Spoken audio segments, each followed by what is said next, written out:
يا مساء الغموض والليل والصمت اللي ساعات بيبقى أتقل من الجبال.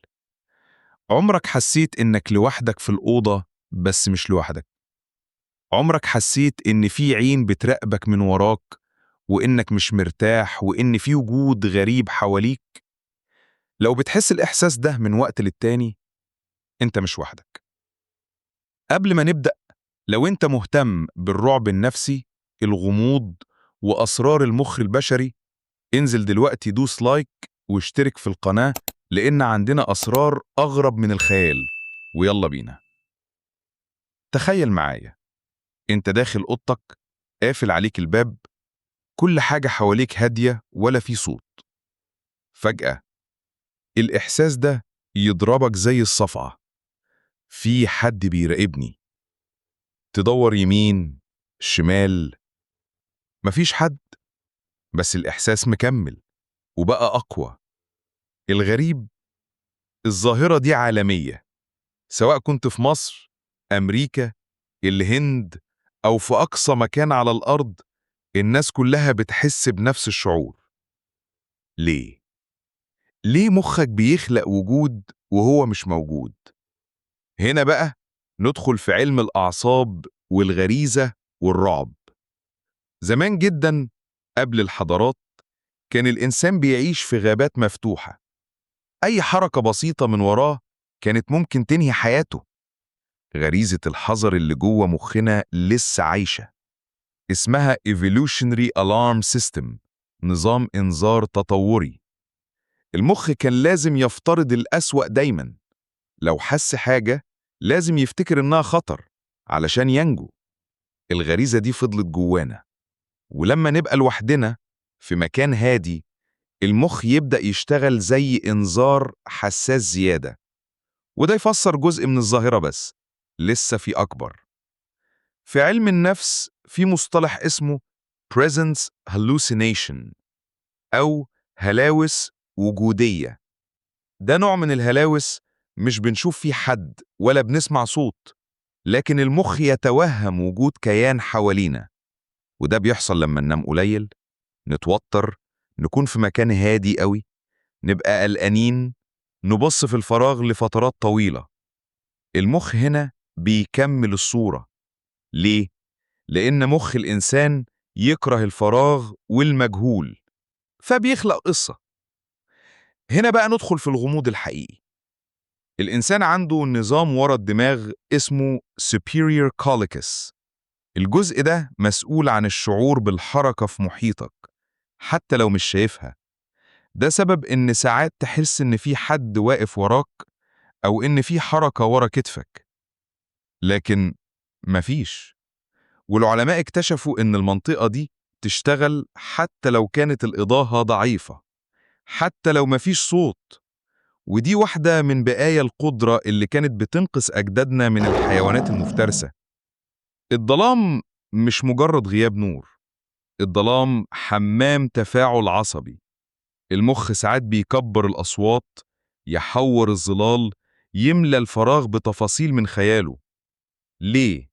لأن مخك لازم يفهم البيئة، ولو ما فهمهاش هيخلق احتمال خطر. مرة تانية، تطور. في مخنا خلايا عجيبة جدا بتخليك تحس حضور غيرك. يعني مثلا لو حد واقف وراك ساكت، المخ يلتقط ترددات طاقية بسيطة، حركات دقيقة في الهواء، كتم النفس، حتى لو انت مش شايفه. لكن لما تبقى لوحدك، الخلايا دي تشتغل غلط وتولد إحساس وهمي. ودي مش أي نظرية، دي معمول عليها دراسات في الجامعات. في أماكن معينة بتحس إنها تقيلة، بتدخلها وتشد نفسك تلقائياً.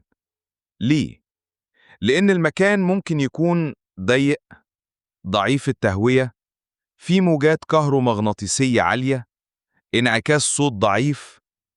المخ يترجم ده على إنه وجود كائن، وده تفسير منطقي جدا لإحساس المطاردة في الأوضة. الناس اللي جالها near death experience بتوصف نفس الإحساس، إن في وجود حواليا شايفني. المخ هنا يتعرض لمستويات هلع عالية جدا، يفعل أجزاء قديمة من الدماغ المسؤولة عن النجاة. ده يعزز شعور الوجود. بعيدا عن العلم، في ثقافات ودين في مفهوم اسمه قرين الإنسان، وإن لكل شخص كيان ملازم ليه. مش هندخل بعمق، لكن فكرة المراقبة غير المرئية موجودة في أغلب الحضارات. ليه الشعور ده عالمي؟ ليه كل البشر حاسينه؟ هل هي غريزة؟ ولا فعلا في شيء في العالم حوالينا إحنا مش شايفينه؟ هنا بقى الغموض يبدأ. إمتى آخر مرة حسيت إن في حد بيراقبك وإنت لوحدك؟ وإيه اللي حصل؟ سيب إجابتك في الكومنتات، أبص عليها كلها eyes open. دي أخطر لحظة نفسياً. المخ في اللحظة دي يفكر: أنا مكشوف، ماشي في مكان ممكن حد يهاجمني منه. عشان كده دايما بنفضل نقعد ورا الحيطة أو ظهرنا في ركن. ده بيدي أمان. لما نقعد على الموبايل بالليل نبقى مركزين في شاشة صغيرة، والدماغ يفقد حاسة الانتباه للبيئة. بيرجع فجأة يفتكر: استنى، في حواليا مكان كبير وأنا مش شايفه. فيبدأ يخلق سيناريو خطر. وده السبب إن الإحساس ده بيجي أكتر بالليل. صدق أو لا تصدق، مخ الإنسان مدمن خوف. الخوف بيزود الأدرينالين، يدي إحساس يقظة، وده بيخلي المخ يفترض إن في حد بيراقبك حتى لو مفيش. العصب الأميجدالا المسؤول عن الخوف لما نتعب يشتغل بشكل مبالغ فيه، وبالتالي كل إحساس بسيط يتحول لخطر. ده سبب إحساس المطاردة في الإعياء، السهر، القلق، الزعل، التعصب. في دراسة مرعبة في جامعة لوزان بسويسرا، جابوا مرضى باركنسون وحطوهم في غرفة معزولة. المرضى حسوا بوجود شخص وراهم حتى مع تأكيد العلماء إن الغرفة فاضية تماماً. الإحساس كان حقيقي جداً بالنسبة لهم. لما فحصوا المخ لقوا إن في منطقة معينة فيها لخبطة، المنطقة المسؤولة عن الإحساس بجسمك أنت. لما تلخبطك مع إحساس جسم تاني تحس بوجود غريب. ده بقى اسمه shadow personality، شخص الظل. ودي أقوى نظرية لحد النهاردة. لو الإحساس استمر لدرجة خوف مفرط، عدم نوم، قلق مستمر، رؤية خيال في الزوايا، يبقى اسمه hypervigilance أو فرط يقظة. موجود عند ضغوط نفسية، PTSD، اكتئاب، عزلة اجتماعية. المخ يشتغل زيادة فينتج إحساس مراقبة. لما الإحساس ده يجي فجأة من غير سياق، غالباً في تفسيرين. واحد، المخ بيحذرك من خطر حقيقي زي صوت بسيط انت ما سمعتهوش بوعيك. اتنين، الأعصاب وصلت إرهاق غير طبيعي، ويفضل تبدأ تراجع نومك وأكلك وضغطك النفسي. في ناس بتسميه The Gaze Detection System، نظام كشف النظرات. لو حد بص عليك من بعيد تحس بيه. ده حقيقي جدا، وبروفات معمول عليه كتير. لكن لما تكون لوحدك النظام ده يشتغل غلط. النتيجة، في حد بيراقبك، لأن المخ يفترض أمان اجتماعي. وجود ناس حواليك يقلل احتمالات الخطر. عشان كده الأماكن الفاضية، ممرات في الليل، بيوت واسعة، قدر، تزود الإحساس. اللي يخوف بجد إن العلماء مش فاهمين الظاهرة بنسبة 100% لحد النهاردة. رغم كل الدراسات، لسه في حتة غامضة في الدماغ بتشتغل كأن في عين شايفاها حتى لو مفيش.